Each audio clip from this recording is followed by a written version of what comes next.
Finally doctor ডেটটা দিয়েই দিল।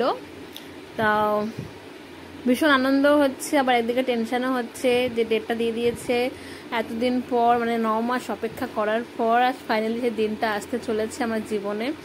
তো একটু চিন্তা হচ্ছে। তাই দেখো সব কিছু এখানে ব্যাগপত্র গুছিয়ে নিচ্ছি, যেহেতু হাতে আমার আর সময় নেই।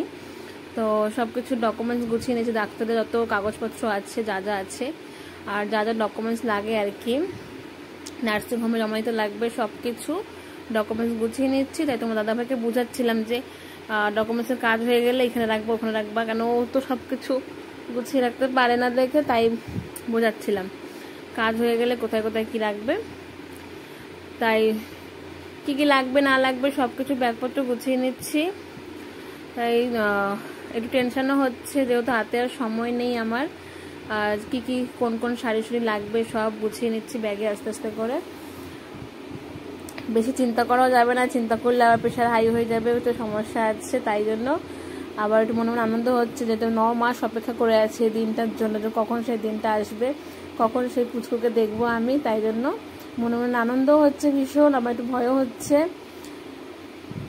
তো তোমরা সবাই একটু আমাদেরকে আশীর্বাদ করো, যাতে আমি আমার পুচকুর সঙ্গে খুব ভালো থাকি, ভালোভাবে যেন বাড়ি আসতে পারি, সুস্থভাবে যেন আসতে পারি। তোমরা সবাই একটু আশীর্বাদ করো, আমাদের সাথে থেকো, পাশে থেকো বন্ধুরা প্লিজ।